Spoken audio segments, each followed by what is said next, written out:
அனைவருக்கும் வணக்கம். நெல்லை அபியம்பிகா ஒர்க்ஸ்.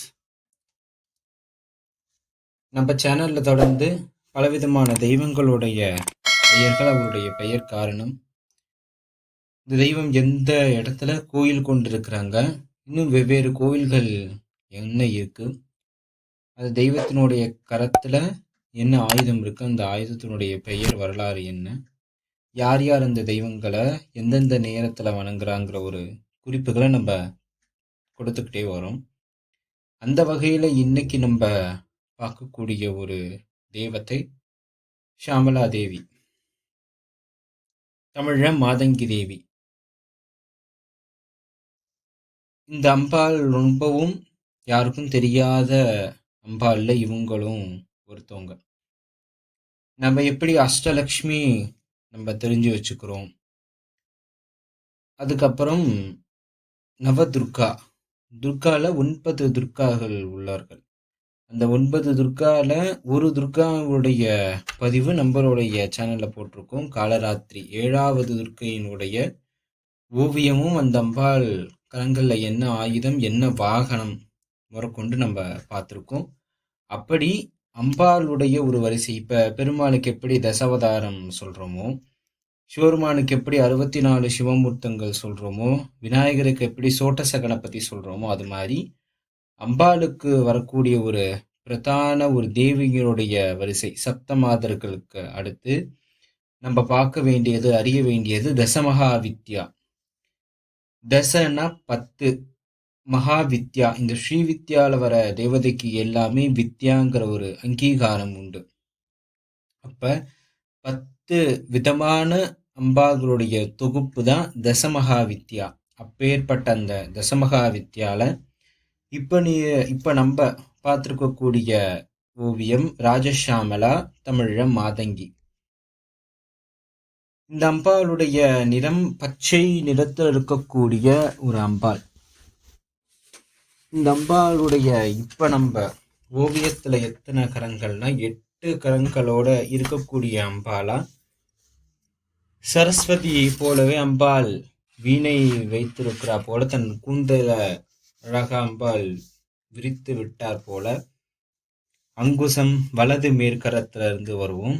வலது மேற்கரத்துல அங்குசம், 2வது கரத்துல தாமரை மரல், அடுத்தடுத்த கரத்துல கிளியும், வலது முன்கரத்தில் அம்பாள் வீணை அந்த நரம்புகளை மீட்டுவது போலும், இடது முன்கரத்தில் அந்த நரம்புகளை ப்ரெஷர், அந்த ப்ரெஷர் அங்கே கொடுத்தாதான் அந்த இசை வரும். அந்த ப்ரெஷர் கொடுத்த அந்த ஹஸ்தத்தோடவும், இடது கீழே இருந்து 2வது கரத்தில் மற்றொரு கிழியும், அதுக்கு அடுத்த கரத்தில் கரும்பு வில்லும், மேல் கரத்தில் பாசம்ங்கிற ஒரு ஆயுதங்கள், 8 கரங்கள்லையும் 8 விதமான முத்திரைகள், ஆயுதங்கள் தாங்கினார் போல நல்ல கருநீலப்பட்டு அம்பாள் அணிந்து ஒரு 100 இதழ்கள் கொண்ட தாமரை போல அம்பாள் அந்த தாமரை பத்மத்துல அமர்ந்திருக்கிறா போல இந்த அம்பாளுடைய ஓவியத்தை நம்ம பார்க்கிறோம். சரி, யார் இந்த அம்பாள் அப்படின்னா, முன்னாடி ஒரு காலம் பிரளய காலம்னு ஒன்று வரும். இப்போ எப்படி நமக்கு கொரோனா ஒன்று வந்ததோ, அது மாதிரி உலகம் வளர வளர ஒவ்வொரு பிரளய காலம் வரும். அப்படி ஒரு பிரளய காலம் வர சொல்ல பிரம்மதேவர் யானையாக உருவெடுத்து சிவபெருமான போய் வணங்க ஆரம்பித்தார். அப்ப அவர் யானையா உருவெடுத்து வணங்க சொல்ல அவருடைய மனதுல இருந்து ஒரு உயிர் உருவாச்சு. அவர் தான் மதங்க முனிவர். மதங்கன்னா யானைன்னு அர்த்தம். மதங்க முனிவர் பிரம்மாவுடைய புதல்வன். இந்த பிரம்மாவுடைய புதல்வன் வளர்ந்து அவரும் எல்லா விதமான, அதாவது மந்திர ரூபம் அவருக்கு, அதாவது அவர் முனிவர். அப்ப அவருக்கு உண்டான அந்த விஷயங்கள் என்னவோ அதை எல்லாமே அவர் கத்துக்கிட்டு திருவெண்காடு, இப்ப நம்ம புதன் ஸ்தலமா சொல்லக்கூடிய அந்த திருவெண்காட்டுல ஸ்வேத வனம், அந்த ஸ்வேத வனத்துல சிவபெருமான நோக்கி பஞ்சதசி மந்திரம், அதாவது 5 அக்ஷரம் கொண்ட மந்திரம், ஓம் நம சிவாயே தான் 5 அக்ஷரம் கொண்ட மந்திரம். இந்த பஞ்சாட்சர மந்திரத்தை ஜபிச்சு சிவருமானை நோக்கி கடுமையான தவம் இருக்கிறார். அப்ப சிவருமான் காட்சி கொடுத்து என்ன வரம் வேண்டும்னு கேட்ட உடனே பார்வதி தேவி எனக்கு மகளா பிறந்து உங்களுக்கு நான் திருமணம் செஞ்சு கொடுக்கணுங்கிறது அவருடைய பிரதான கோரிக்கையாக இருந்தது. அப்ப சிவருமான் கேட்டாராம், அப்ப இத வரம் கொடுக்க வேண்டிய முதல் நபர் பார்வதி தேவி. பார்வதி தேவி உங்களுக்கு மகளாக பிறந்துட்டா கண்டிப்பா நான் உங்களை திருமணம் செஞ்சுப்பேன்னு சிவருமான் அந்த இடத்தை விட்டு மறைகிறார். அப்ப பார்வதி தேவியை நோக்கி அடுத்து அவரு கடுமையான தவம் இருக்கார். பார்வதி தேவியும் சிறிது நாட்கள் கழிச்சு அம்பாள் தரிசனம் கொடுக்குறாங்க மதங்க முனிவருக்கு. இப்போதுதான் அம்பாள் அந்த தக்ஷனுக்கு மகளாக பிறந்து தாக்ஷாணியாக இருந்து சிவருமான் அடைஞ்சாங்க. அடுத்து ஹிமவான்கிற ஒரு ராஜாவுக்கு மகளாக பிறந்து ஹைமவதி, அதான் பார்வதி. இப்ப 2 வடிவம் எடுத்து இப்பதான் நான் சிவபெருமான அடைஞ்சேன். இன்னொரு வடிவமாக என்னிலிருந்து வரக்கூடிய தேவியான மதங்கினி ஷாமலாங்கிற ஒரு பச்சை நிறத்துல, முதல்ல அந்த பேர் வரல, ஃபர்ஸ்ட் அந்த என்னுடைய பச்சை நிற அம்சமாக இருக்கக்கூடிய ஒரு பெண் குழந்தை உங்களுக்கு கிடைக்கும். அந்த பெண் பிள்ளையை எடுத்து நான் தான் அது என்ன நினைச்சு நீங்க வளர்த்துக்கிட்டு வாங்க. நீங்க என்ன கோரிக்கைகளாக இந்த விஷயங்கள் செய்யுங்களோ அது நிறைவேறும் சொல்லிட்டு பார்வதி தேவியும் அந்த இடத்த விட்டு நகர்றாங்க. நாட்கள் கடந்த போது நல்ல ஒரு ஆடி மாதம் முதல் வெள்ளிக்கிழமை அன்னைக்கு இவர் சூரிய நமஸ்காரம் பண்ண நதிக்கரையோரம் போறப்ப நல்ல பச்சை நிறத்துல இருக்கக்கூடிய கையில நீரோத்பலம் உள்ள ஒரு குழந்தை, கை குழந்தை அவருக்கு கிடைக்குது.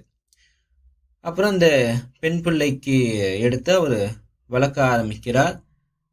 முனிவராக இருந்தாலும் அவர் இசையில வல்லவர். ஏன்னா பிரம்மா படைப்புக்கு உண்டான கடவுள்.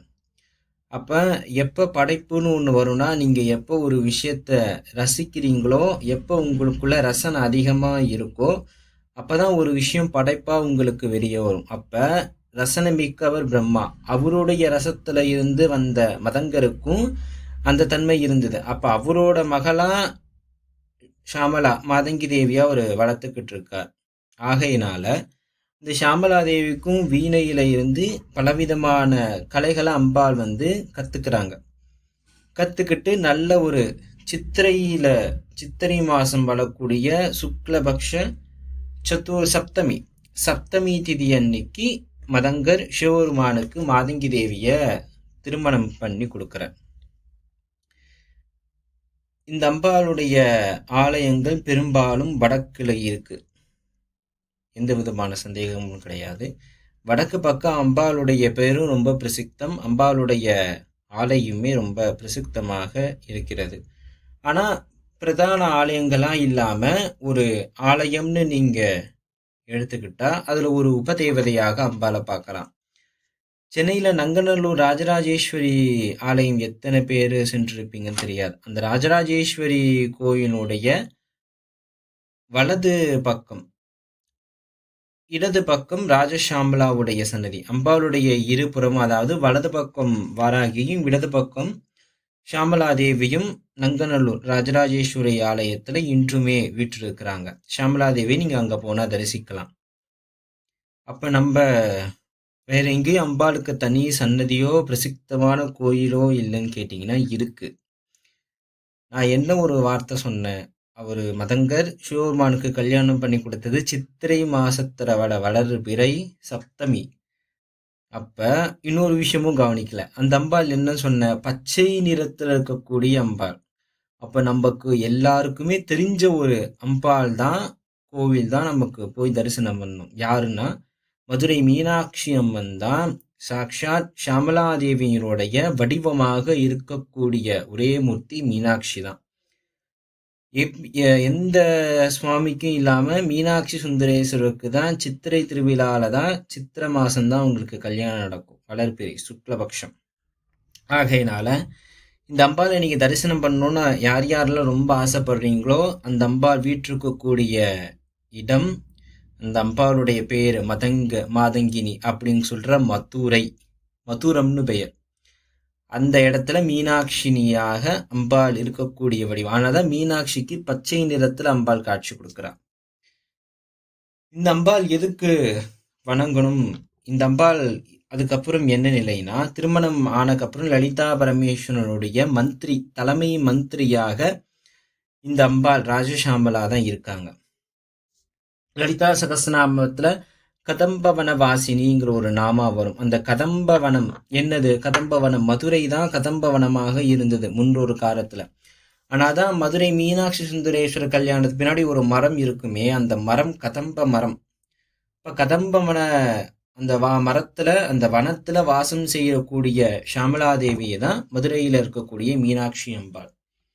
இதே அம்பாள் தான் லலிதா பரமேஸ்வரனுடைய தலைமை மந்திரி. யார் யார் நுணுக்கமாக ஒரு கலையை கத்துக்கணும்னு ஆசைப்படுறீங்களோ, அது வீணையாக இருக்கட்டும், ஓவியமாக இருக்கட்டும், நீங்க பேசுற விஷயமாக இருக்கட்டும், நீங்க ஐடி ஃபீல்டுல போறீங்க, ரொம்ப டெக்னிக்கல் டேர்ம்ஸ் நிறைய உண்டு, அந்த மாதிரியான நுணுக்கமான விஷயங்கள், நீங்க ஒரு டீச்சரா போறீங்க, ஒரு லெக்சரரா போறீங்க, நிறைய நுணுக்கமான விஷயத்த நீங்க உள்வாங்கணும், ஒருத்தருக்கு சொல்லணும், உங்களுக்கு ஒரு அட்வைசரா இருக்கணும், மென்டாரா நீங்க இருக்கீங்க, ஒரு 2-3 பேரை நீங்க வழி நடத்துறீங்கன்னு, இந்த போன்ற பொறுப்புகளை உடையவங்க வணங்க வேண்டிய பிரதான தேவதை மதங்கினி ராஜசாமலா.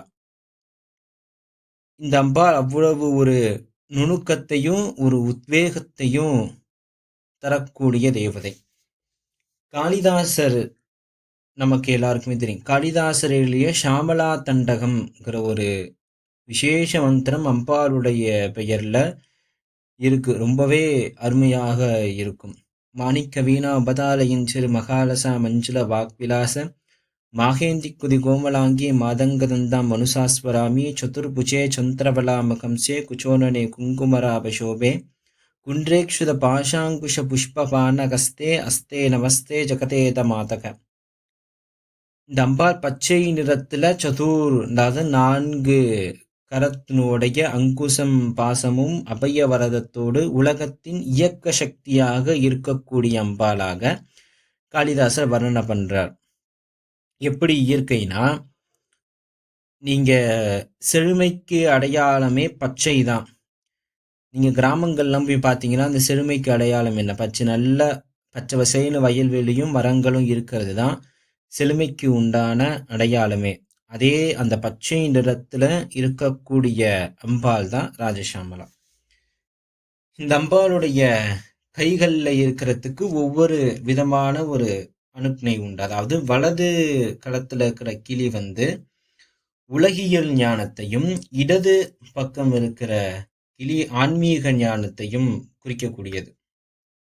அப்புறம் அங்குசம் உங்களுடைய ஆசைகளை கட்டுப்படுத்துவதற்கான ஒரு கோல், ஒரு கருவி. பாசம்ங்கிறது உங்களுடைய மனசை கட்டுப்படுத்தக்கு உண்டான ஒரு கருவி. உங்களுக்கு பிடிக்காத விஷயத்தை கொடுத்து தண்டனை கொடுக்கறதும், உங்களுக்கு பிடிச்ச விஷயத்த உங்க கண்ணில் காட்டி தூரமா வைக்கிறதும் தான் இந்த பாசாங்குஸ்தனுடைய வேலையே. தாமரை கலைகளுக்கு உண்டான ஒரு அம்சமாகவும், கரும்புவில் உங்களுடைய ஆகர்ஷண சக்தி, நீங்க எந்த அளவுக்கு ஈர்ப்பா இருக்கீங்க, ஒரு விஷயத்தை எந்த அளவுக்கு உங்களுக்குள்ள தக்க வச்சுக்கிறீங்க அப்படிங்கிற ஒரு குறிக்கோளாக இருக்கக்கூடியதுதான் இந்த கரும்புவில். இந்த அம்பாளுக்கு தனிப்பட்ட ஒரு நவராத்திரி உண்டு. அதாவது தை மாதம் வரக்கூடிய அமாவாசையில இருந்து பௌர்ணமி வரக்கூடிய தினங்கள் ஷாமலாவுடைய நவராத்திரியாவை தான் இன்னுமே பாவிக்கப்படுகிறது ஸ்ரீவித்யா உபாசனைப்படி. இந்த அம்பாள் அவ்வளவு ஒரு சௌக்கியத்தையும் சௌரியத்தையும் உங்களுக்கு சுகத்தையும் ரசனையும் கொடுக்கக்கூடிய ஒரு தேவதை. எல்லா தேவதையும் ரசனையை தர மாட்டாங்க, ஒரு இயக்கத்தை தர மாட்டாங்க. சரஸ்வதி தேவியினுடைய சூக்ஷ்ம ரூபம், சரஸ்வதி தேவியினுடைய தாந்திரீக ரூபமாக இருக்கக்கூடியவள் அம்பாள் தான் இந்த ராஜசாமலா மாதங்கினி தேவி.